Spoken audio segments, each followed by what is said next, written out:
There we go. Book review.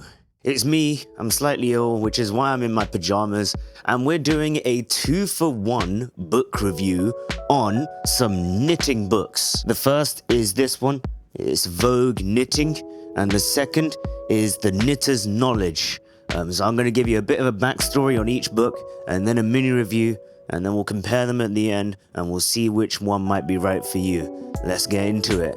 It's history time. So Vogue Knitting is a book that is brought to us from the editors of the Vogue Knitting magazine. The original one, which this isn't, is from 1989, and it took 3 years to make, mainly because, back then they didn't really have, digital illustrations. So they had to draw everything by hand or photograph it and then get it all scanned in and stuff like that. It was just a huge amount of work. Even like the graphs and the charts and stuff, they were all hand-drawn and colored back then. The second edition in 2002 had updates to the fashion pages with outdated material being thrown out, and they put a new cover on to make it look fancy. Yeah. This one took 2 years to remake. It's the 2018 edition, and this is a book that has some of the illustrations from the original with updates for new techniques, updated pictures and so on. So, there's a lot of history in this book right here from what likely seems to be a really long-running knitting magazine. Yeah. With the amount of work put into this book, it must be good, right? Well, yeah. It is actually. All of the sections have an intro page with page numbers to tell you exactly where to find the bit that you want, right? And they're color coded so you can easily tell when you go into another section. I find it takes a bit of rereading to get the full understanding with some of the techniques, especially the basic techniques. In that section, it looks like a lot of the images are still the hand-drawn ones, and because some of the steps aren't illustrated, you kind of have to really look at where the yarn's moving, so then you can go, okay, they got from this section to that section by the yarn moving that way. Of course, if you're learning using big yarn and big needles, or at least pretty decent yarn and decent needles, you should be okay, but still, it's something to be wary of. A bit of a gripe for me is that this book was really hard to get in the UK. Recently I've seen that Waterstones, the retailer we have here, they have it in stock. Amazon seems to have it in stock as well, but I had to do a lot of searching to find a UK-based online retailer that actually had it. I got this one from Wordery, which I didn't know existed, but now I do, so now I'm a customer of theirs, and it cost me around £29. It seems to retail here in the UK generally for around about £35. I mean, on the back of it, it says it's worth about $40 US, so that seems about right. I think it's definitely worth it. But, what about the second book that we have? This is The Knitter's Knowledge by Debbie Bliss. There's also something called The Knitter's Book of Knowledge, which looks very similar, and from images I've seen seems to be the same, so I'm gonna say that it's the same and we can continue on from there. If Debbie Bliss sounds familiar, that's because there's a lot of pattern books from Debbie Bliss, and you can also buy Debbie Bliss brand yarn. Now, this isn't a book that's here to say, hey, the only way you can learn to knit is by buying Debbie Bliss everything. It is a knowledge book, and it does just teach you how to knit, kind of similar to what Vogue Knitting offers. Surprisingly, there's not as much information on this book in the book or on the web. But from what I did find, this seems to have been published in around about 2015, which is 3 years before the edition of Vogue Knitting I have, but it's definitely newer than the 2002 edition that would have existed in that time. Just like with Vogue Knitting, there's a bit of a foreword on how this was made, but unlike Vogue Knitting, which seems to be a much more of a team and a collective of people who make the magazine sort of effort, this really seems a lot more personal. Not to say that Vogue Knitting isn't friendly, it's great to see how much work they've put into it and to learn a bit more about what's made this book what it is, but this one comes across a lot more passionate, a bit more of a, I really enjoy how we share as knitters and this is why I made this book. It's also technically cheaper at retail. This comes up to £25 here in the UK. I don't know what that is in the US. I'll likely have it just laid over the top here. Now, what's surprising is, as much as this book is 3 years earlier than this one, it feels a lot more modern, and I think a lot of it is because this was made in a time where, you can have digital illustrations, digital photography, everything can be done using computers and technology, so you're able to have everything look a lot sharper and crisper. And with larger, more clear illustrations of every technique, you don't end up going back as much and being confused, especially because you can see everything just a lot clearer. It's kind of like an HD version of some of the illustrations that you have in Vogue Knitting. It also goes a lot more in depth with techniques and tools, not only with basics like doing your knit and purl stitches, but also with using tools like pom-pom makers and French knitting like spindle bobbin things, and even finding inspiration for your future projects through things like note-taking and taking photos of projects that you like. The size of the book is a bit nicer too. It's thicker, but it's smaller in terms of its surface area, so if you had to take this with you, it would be a bit easier to find a space for it. I wouldn't suggest taking either one with you because they're still heavy as hell, but you could feasibly do it with this one a bit more than with Vogue Knitting. So we've had an overview of both books, but what do I think when we compare them to each other? Well, I find that Vogue Knitting tends to go towards showing you a lot of techniques and kind of bringing you into the modern age of knitting a bit better. It doesn't go as in-depth with explaining them as the Knitter's Knowledge does, but it does give you more ways to be able to explore. For example, with Vogue Knitting, the basic stuff like knit and purl stitches has 2 pages. Like, not 2 pages per stitch, 2 pages.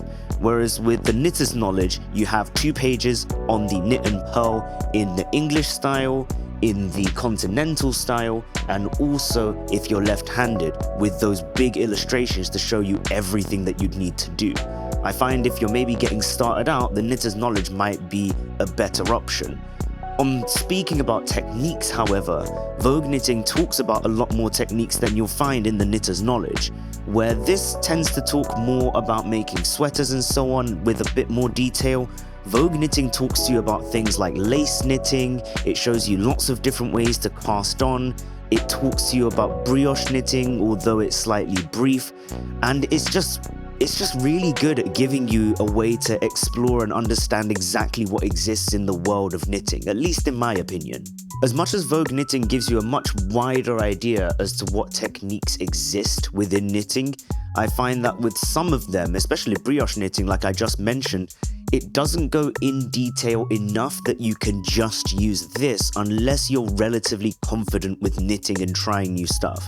I find that with brioche knitting as the example, I'm kind of ending up needing to get another book for it, albeit a much more inexpensive book because I can still use this as a way to reference it, but it still only just about gets beyond the surface where you kind of want to go a bit deeper sometimes. Overall, these are both great books, and both of them kind of fill in that hole of being a good reference. I doubt that if you picked one over the other, you'd be disappointed. You may just find that one suits your knitting journey better depending on where you're at. Taking into account that I've been knitting now for like about 6 years on and off, I would say 2 to 3 years consistently, I think Vogue Knitting works a lot better for what I need. It gives me enough knowledge with techniques that I can go into them, and if I find it difficult, then I know that I can go further and get another book. But I know that the technique is going to be in here. If I'm looking at wanting to graft stuff together, it's going to be in here. Brioche knitting, it's in here. I want to do cables, it's in here. And if this doesn't give me enough, then I can go further into looking at those specific books that give me ideas as to how to go further with those techniques. Even with the fact that it maybe doesn't go as in depth with a lot of the basic techniques, if you were starting out with knitting, you could do a lot worse than this book, like a lot worse. This is a very good book for knitting. If you started with the basic techniques with knitting and purling and you just gave it a bit more of your attention than maybe you would expect and went back to it every so often, maybe just revised over those first few months of you starting with knitting, you'd still be able to get a lot out of this book. The Knitter's Knowledge, though, I think is a much better book if you're getting started with knitting and you've never worked with yarn or craft before, right? In terms of how I got started with knitting, I started with crochet, which uses a hook, and then I moved into knitting, and then I moved back to crochet because I found knitting really hard, and then I moved into knitting again. And I had this book for the longest amount of time, since around about 2015 or so, whereas I only had Vogue Knitting since maybe the last year or so. And this really did teach me how to do things like the knit stitch and the purl stitch, both using my right hand in the UK/US method and my left hand in the continental method. At the time of recording, yet again, Vogue Knitting you'll find about like the £30 to £35 mark here in the UK. You might be able to find it at 26 or 25, maybe even a used copy a little bit cheaper. The Knitter's Knowledge, or the Knitter's Book of Knowledge, I found on Amazon for about £18. You're normally looking at around about that maximum £25 for its retail price. So it is a cheaper book. And I think that if you wanted to get started with knitting and you weren't sure how deep you were going to go with it, maybe that would be something that would make you go for it over Vogue Knitting. I definitely wouldn't suggest them as books to take out of the home just from the sheer size. As hardback books and big hardback books, I think of them as something that you'd use for maybe a day where you're at home and you're practicing knitting and you're doing some learning, or maybe if you go to a knitting club that you have nearby to take with you as a way to kind of start a conversation with people who are better than you, but then also make a little bit of notes on some paper that you can just stick in like some post-it notes. That's actually a really good idea. Why haven't I got post-it notes? Why haven't I thought of that?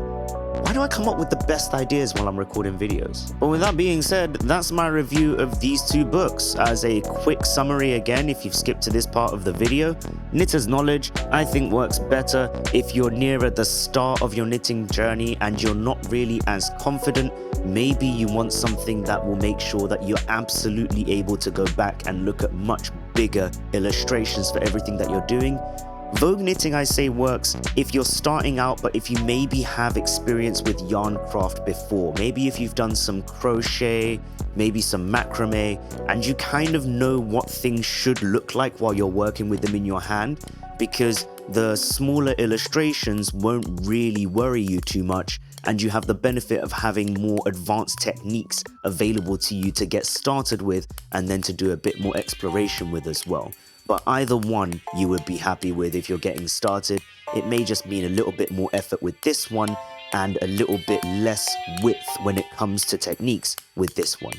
I hope you enjoy the rest of your time. I'm gonna get back to my blanket that I have right here. Cool.